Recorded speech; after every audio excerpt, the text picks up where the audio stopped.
तो कहानी की शुरुआत में हम ओलिविया नाम के एक एक्ट्रेस को देखते हैं जो पूल में स्विमिंग कर रही होती है। तभी उसे दूर खड़े दो लड़के गंदी नजरों से देख रहे होते हैं और उसके साथ कुछ गलत करने का सोचते हैं। वो लड़के उसके जूस में ड्रग्स मिला देते हैं जिसको पीकर ओलिविया को चक्कर आने लगते हैं और वो अपने कमरे की तरफ जाने लगती है। कि तभी वो दो लड़के ओलिविया को उठाकर एक कमरे के अंदर ले जाते हैं जहाँ पर वो उसके साथ गलत काम करने वाले होते हैं। कि अचानक ओलिविया छटपटाने लगती है और उसके शरीर में काफी सारे लाइंस बन जाते हैं और वो उधर ही दर्द से मर जाती है, जिसे देख वो दो लड़के काफी डर जाते हैं और वहाँ से जल्दी से भाग जाते हैं। जब मिनिस्ट्री ऑफ एक्सटर्नल अफेयर्स में इस चीज की छानबीन की जाती है तो पता चलता है ओलिविया के बॉडी में दो तरह के ड्रग्स पाए गए हैं, जिसमें एक का नाम LSD है लेकिन दूसरे का पता नहीं चल पाता। अगले सीन में हम कहानी के मेन लीड यशोदा को देखते हैं जो 3 महीने प्रेग्नेंट होती है। वो चेकअप कराने मेडिकल आई होती है जहाँ पर हमें पता चलता है कि वो दरअसल पैसों के लिए सरोगेट मदर बनी होती है। दरअसल उसे ये पैसे अपने बहन के इलाज के लिए चाहिए होते हैं जो कोई गंभीर बीमारी से जूझ रही होती है। डॉक्टर उसे ये भी बताते हैं कि उसे सरोगेसी कंप्लीट करने के लिए एक सेंटर भेजा जाएगा जिसके लिए उसे आधे पैसे अभी और आधे पैसे डिलीवरी के बाद मिल जाएंगे। सीन शिफ्ट होता है यशोदा के घर में जहाँ पर एक आदमी गैस पाइप चेक करने के बहाने अपना बैग छोड़ जाता है जिसमें काफी सारे पैसे होते हैं, यानी कि ये वही सरोगेसी के पैसे होते हैं। और फिर यशोदा अपना बैग पैक कर कार में बैठ जाती है जो उसे सेंटर तक ले जाएगा। कार में बैठते ही ड्राइवर उसे एक नींद की गोली देता है जिसे खाकर यशोदा सो जाती है। सीन शिफ्ट होता है एक मॉडलिंग कंपटीशन में जहाँ पे आरुषि नाम की एक लड़की मॉडलिंग कर रही होती है जिसे उसका बॉयफ्रेंड शिवा रेड्डी पिकअप करने आने वाला था। रास्ते में लौटते समय वो दोनों कार एक्सीडेंट के एक भयानक दुर्घटना में मारे जाते हैं। आरुषि एक फेमस मॉडल होने के नाते ये खबर पूरी न्यूज में फैल जाती है। सीन शिफ्ट होता है यशोदा के पास जो खुद को एक अननोन कमरे में पाती है और उसके हाथ में कुछ बंधा भी हुआ था एंड इवन उसके कपड़े भी चेंज थे। यहाँ यशोदा की मुलाकात होती है मधु से। मधु यहाँ की इंचार्ज होती है। मधु से समझाती है कि उसके यहाँ पे रेगुलर चेकअप्स हुआ करेंगे और उसे यहाँ पे हर चीज की फैसिलिटी दी जाएगी। दूसरी ओर हम इंस्पेक्टर ऋषि को देख पाते हैं जो आरुषि और शिवा के केस को हैंडल कर रहे होते हैं, जिसमें वो डॉक्टर को पोस्टमार्टम की रिपोर्ट्स मांगते हैं जिसमें डॉक्टर बताता है ये केस एयर बैग माल फंक्शन की वजह से हुआ है। लेकिन ये सुनकर ऋषि को काफी हैरानियत होती है क्योंकि उनकी मौत तो कार एक्सीडेंट में आग लगने की वजह से हुई थी। वही सब बातें जाकर कमिश्नर बलराम को बताता है और बोलता है वो इसके बारे में और थोड़ा डीपली रिसर्च करना चाहता है। यहाँ यशोदा के कमरे में उसकी मुलाकात होती है वहाँ की वार्डन से जो उसे यहाँ के रूल्स और रेगुलेशन समझा रही थी। फिर वो यशोदा को चेकअप के लिए स्कैन रूम ले आती है जहाँ पर यशोदा का इंटरेक्शन होता है डॉक्टर गौतम से जो उसका चेकअप करने वाले थे। चेकअप के बाद यशोदा खाना खाने के लिए डाइनिंग एरिया में आती है जहाँ पर उसकी मुलाकात तेजू, लीला, काजल और जेनी से होती है। जहाँ पर वार्डन आके बोलती है कि आज से ये भी तुम्हारे ग्रुप की मेंबर बन के रहेगी। तेजू वहाँ की सबसे सीनियर मेंबर होती है इसलिए सबको उसकी बात माननी पड़ती है। इसलिए तेजू उसे बोलती है कि वो रेस्ट्रिक्टेड एरिया में जाके उनके सामान में से एक सिगरेट का पैकेट लेके आए। यशोदा चुपके से उस रेस्ट्रिक्टेड एरिया में घुस जाती है लेकिन वहाँ का गार्ड उसे पकड़ लेता है कि तभी गौतम आके यशोदा को बचा लेता है और बोलता है कि वहाँ पे स्टाफ और डॉक्टर के सिवाय और कोई अलाउ नहीं है। यहाँ दूसरी ओर आरुषि के केस में छानबीन में पता चलता है कि ये एक प्री प्लान मर्डर था जिसमें वासुदेव समझाते हैं कि एयर बैग्स में 2 तरीके के केमिकल्स होते हैं जो पॉइजनस होते हैं, इसीलिए उनका असर कम करने के लिए एक तीसरे तरीके का केमिकल मिलाया जाता है और ये केमिकल कार के सभी एयर बैग में से एब्सेंट था, यानी कि किसी ने जानबूझकर इनके कार में छेड़खानी की थी। फर्दर इन्वेस्टिगेशन के लिए वो लोग आरुषि के घर में छानबीन करते हैं जहाँ पे उन्हें एक आदमी की वीडियो मिलती है जो आरुषि को बताता है कि उसे किस ब्रांड का प्रमोशन करना चाहिए और वो ये भी बोलता है कि रिसेंटली आरुषि के पास जो क्राफ्ट क्रीम नाम का एक ब्रांड आया है उसे वो प्रमोट ना करे क्योंकि उसमें इंग्रेडिएंट सही से मेंशन नहीं किए गए हैं। पूछताछ के लिए क्राफ्ट क्रीम कंपनी के ओनर सोनू को जाके मिलते हैं लेकिन वो उनको वहाँ से भगा देता है। उसका बैकग्राउंड पता करने पर पता चलता है वो सेंट्रल मिनिस्टर गिरिधर का बेटा है, इसीलिए उनके प्रोडक्ट्स को सेंट्रल ड्रग स्टैंडर्ड कंट्रोल भी पास कर देता है। यहाँ दूसरी ओर हम देख पाते हैं यशोदा चुपके से तेजू को सिगरेट का पैकेट दे देती है और अब से वो अच्छे दोस्त बन चुके होते हैं। कि तभी वहाँ पे टेंशन में वार्डन आके पूछती है क्या किसी ने उसके टैब को देखा है जिसमें सभी ना भरते हैं।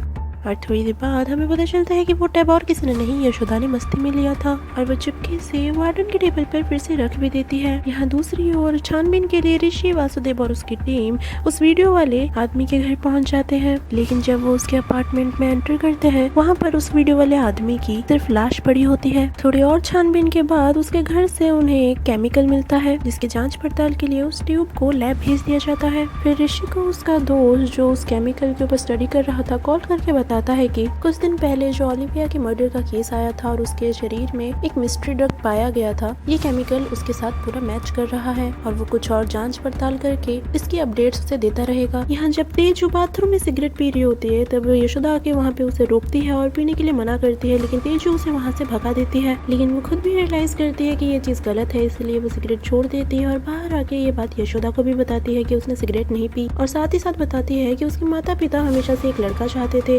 इसलिए प्रेशर में आके उसने सिगरेट पीना शुरू कर दिया। फिर यहाँ पर काजल भी अपनी बैक स्टोरी बताती है कि उसका जन्म एक रेड लाइट एरिया में हुआ था और उसकी माँ एक प्रोस्टिट्यूट है, लेकिन काजल की अच्छी परवरिश के लिए उसके माँ ने उसको गाँव भेज दिया और इसीलिए काजल सैरोगेट मदर बनी है ताकि उस पैसे से वो अपनी माँ को छुड़ा सके। यहाँ दूसरी ओर हम देख पाते हैं वो रिसर्चर जो उस मिस्ट्री केमिकल के ऊपर स्टडी कर रहा था उसे कोई बेरहमी से मार देता है और उस मिस्ट्री केमिकल को भी डिस्ट्रॉय कर देता है।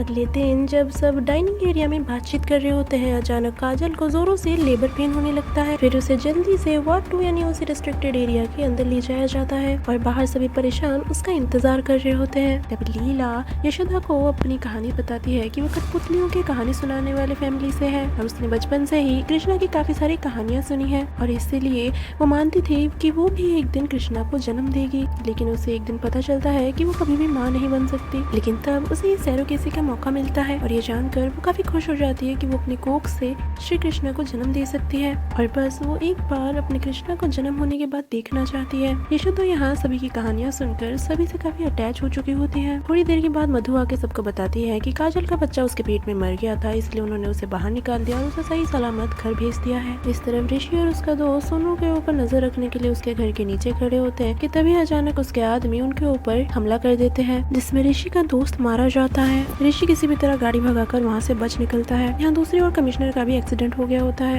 यहाँ यशोदा अपने कमरे में बेहोश पड़ी होती है, जहाँ वार्डन आकर जल्दी से उसे वार्ड 2 में शिफ्ट करती है। हाँ, वही रेस्ट्रिक्टेड एरिया वाला जोन जहाँ पर उसका इलाज किया जाता है। खैर इससे कमिश्नर की जान बच जाती है और वो ऋषि और वासुदेव को बताता है कि ओलिविया इंडिया में साल में 2 बार आती थी और सिर्फ 3 दिन के लिए रुकती थी और इसी तरह 122 लड़कियों की लिस्ट मिली है जो इंडिया एक पैटर्न में आया करती है। अभी रिसेंटली इटली से एक लड़की के आने का समय हो चुका है। फिर ऋषि और उसकी टीम एयरपोर्ट से उस लड़की का पीछा करने में लग जाते हैं। यहाँ यशोदा को जब हो जाता है वो वार्ड 2 में ही अपने कमरे से बाहर निकल जाती है। वहाँ डॉक्टर गौतम आ जाते हैं कि तभी फिर से यशोदा को चक्कर आने लगते हैं। फिर यशोदा को उसके कमरे वापस भेज दिया जाता है। यहाँ ऋषि और वासुदेव की टीम उस लड़की का पीछा करते हुए जंगल के बीचों बीच आ जाते हैं, लेकिन अचानक से उन लोगों की गाड़ी गायब हो जाती है। लेकिन तभी कुछ आदमी आकर उन्हें पकड़कर एक कमरे में बंद कर देते हैं, यानी कि ये सिर्फ अपोनेंट टीम का एक प्लान होता है उनको फंसाने का। यहाँ यशोदा जब अपनी खिड़की के बाहर देखती है तो एक कबूतर दिखाई देता है और उसे ये चीज काफी अजीब लगती है क्योंकि वो कबूतर हमेशा वहाँ पे बैठा होता है। वो जब उस कबूतर को पकड़ने की कोशिश करती है उसे पता चलता है वहाँ पे दरअसल कोई खिड़की है ही नहीं, वो एक स्क्रीन है जहाँ पे वो वीडियो चल रहा होता है। यहाँ लीला को लीवर पेन की वजह से जोन 2 शिफ्ट कर दिया जाता है। यहाँ यशोदा भी चुपके से जोन 2 में घुस जाती है। यशोदा जब बेहोशी का नाटक कर रही थी तब उसने डॉक्टर गौतम का एक्सेस कार्ड चुरा लिया था। यहाँ जोन 2 में यशोदा देखती है कि लीला को एक रूम में ले जाया जा रहा है। वो जब उस कमरे में एंटर करने की कोशिश करती है वहाँ जेनी आकर उसे रोक लेती है क्योंकि जेनी उन्हीं लोगों में से एक थी और वो प्रेग्नेंट नहीं थी। वो बस उनके बीच रहने का ढोंग कर रही थी, उन पे नजर रखने के लिए।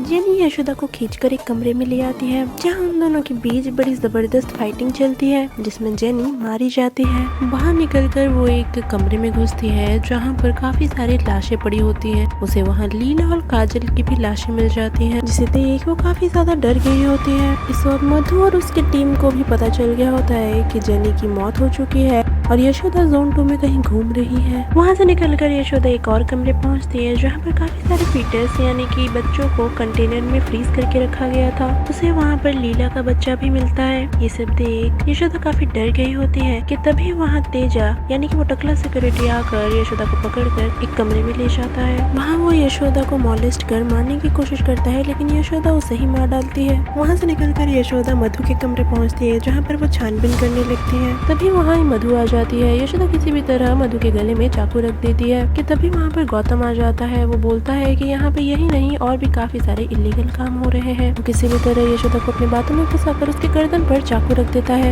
यानी कि गौतम और मधु दोनों मिले हुए हैं। और फिर वो यशोदा को एक चेयर पर बांध देते हैं। फिर मधु अपनी बैक स्टोरी बताती है। एक बार कॉलेज में गिरिधर को एज अ चीफ गेस्ट बुलाया गया होता है। उस कॉलेज में ब्यूटी कंपटीशन चल रहा होता है। वहाँ पर गौतम भी प्रेजेंट होता है। गिरिधर स्पीच देते हुए बोलता है कि खूबसूरती अंदरूनी होनी चाहिए, बाहर की दिखावट से कुछ नहीं होता। जिसका अपोज करते हुए मधु बोलती है कि हमारे घर में मौजूद भगवान की तस्वीरें भी कितनी खूबसूरत होती हैं, इसलिए खूबसूरती ही भगवान है। और ये कहकर वो वहाँ से चली जाती है। बाहर गौतम मधु को प्रपोज करता है, लेकिन तब वो उतना हैंडसम नहीं दिखता, इसलिए मधु उसे बुरा भला बोल ठुकरा देती है। गिरिधर मधु की बातों से इम्प्रेस होकर उसे शादी का प्रपोजल देता है। मधु भी गिरिधर की रईसियत देख मान जाती है कि वो उसके घर रानी की तरह रहेगी। शादी के कुछ दिनों बाद मधु प्रेग्नेंट हो जाती है। प्रेगनेंसी की वजह से उसकी खूबसूरती धीरे धीरे कम होती जाती है और वो बूढ़ों की तरह लगने लगती है। चेकअप के बाद डॉक्टर से पता चलता है उसे वीवर नाम की एक बीमारी है, जिसमें रैपिड एजिंग की वजह से लोग कम उम्र में ही बूढ़े लगने लगते हैं। इस चीज को देख गिरिधर भी मधु को छोड़ देता है कि तभी गौतम आकर मधु को बोलता है कि वो उसको उसकी खूबसूरती लौटा सकता है, लेकिन शर्त यह है उसे हमेशा उसके साथ रहना पड़ेगा। मधु भी इस चीज के लिए मान जाती है। गौतम मधु को अपने लैब ले आता है और उसके ऊपर काफी सारे एक्सपेरिमेंट करता है एंड फाइनली मधु को वो उसकी खूबसूरती लौटा देता है। लेकिन यहाँ मधु गौतम को धोखा देती है। वो फिर से ऐशो आराम की जिंदगी जीने के लिए गिरिधर के साथ मिलकर गौतम की पिटाई करवा देती है, लेकिन गौतम उन गुंडों को मार गिराता है और बोलता है कि तुम्हारी खूबसूरती सिर्फ 6 महीने तक है, उसके बाद तुम्हें एक बूस्टर डोज लेना पड़ेगा, जिसका फॉर्मूला सिर्फ मेरे पास है। अगर मैंने ये फॉर्मूला आज मार्केट में बेचा होता तो मैं आज करोड़पति होता, लेकिन मैंने पहले तुम्हें चुना। गौतम की बातें सुनकर गिरिधर बोलता है कि अगर उसे मधु चाहिए तो वो ले, लेकिन वो इस फॉर्मूले का यूज कर मार्केट में काफी ज्यादा पैसा छाप सकते हैं। और तब से वो तीनों मिलकर ये बिजनेस चला रहे हैं। यहाँ बैक स्टोरी एंड होती है और सीन शिफ्ट होता है प्रेजेंट में। फिर मधु एक मीटिंग अटेंड करने जाती है, जहाँ पर वो बाहर की कंट्रीज और बड़े बड़े लोगों को अपने प्रोडक्ट्स के बारे में बताती है और बताती है कि वो ये बिजनेस कैसे चलाते हैं। दरअसल ये अपने प्रोडक्ट्स को होने वाले बच्चों के प्लाज्मा से बनाते हैं, इसीलिए इन्होंने इतने सारे बच्चों को कंटेनर में फ्रीज करके रखा था ताकि जब चाहे वो उस प्लाज्मा को निकाल सके। पॉज फॉर ए मोमेंट, सच में ये जानकर मुझे घिन आ गई थी कि ये सब चीजें असली हैं, यानी कि प्रेजेंटली सच में ब्यूटी इंडस्ट्रीज में ये सब चीजें इलीगली होती हैं। हॉरिबल।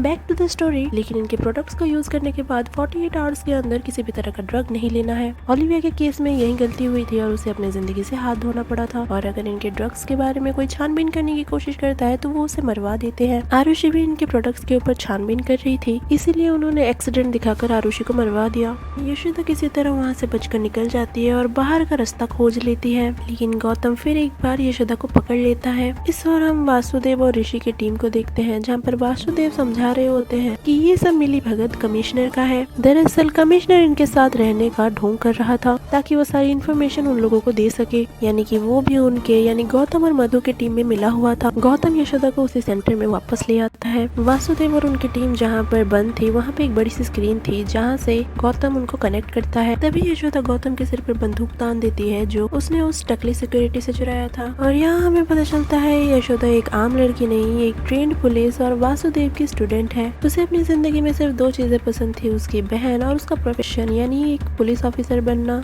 लेकिन जब वो अपना ट्रेनिंग पूरा कर इंटरव्यू देने के लिए गई, वहाँ का इंस्पेक्टर यशोदा को गंदी नजरों से बोलता है कि जिस प्रोफेशन के लिए वो आई है उसके लिए 20 लाख रुपए लगते हैं, लेकिन वो उसे ये फ्री में दे सकता है अगर वो उसकी बात माने तो। ये सब बातें जब वो वासुदेव को बता रही होती है तब उसकी बहन भी ये बातें सुन लेती है। फिर एक दिन वो गायब हो जाती है, लेकिन घर में एक बैग मिलता है जिसमें खूब सारे पैसे और उसके लिखी एक चिट्ठी मिलती है जिसमें लिखा होता है आप पुलिस ऑफिसर बन जाओ।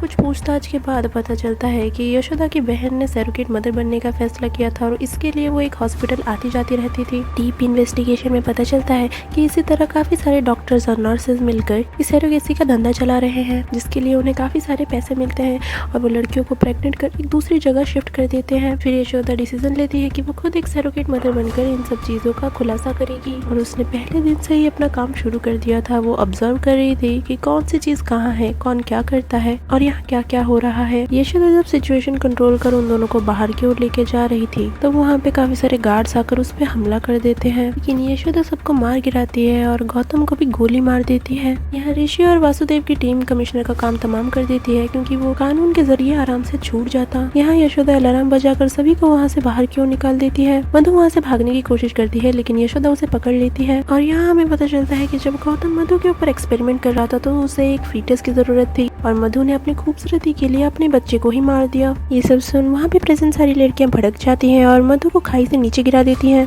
यहाँ गौतम मरा नहीं था, वो अपने फॉर्मूला के साथ वहाँ से भागने की कोशिश करता है लेकिन पुलिस उसे धर दबोचती है। यहाँ यशोदा को उसकी बहन मिल जाती है जिसका डिलीवरी टाइम आ गया था और वो एक बच्चे को जन्म देती है। ऑफिसर और एमएलए को भी पकड़ लिया जाता है।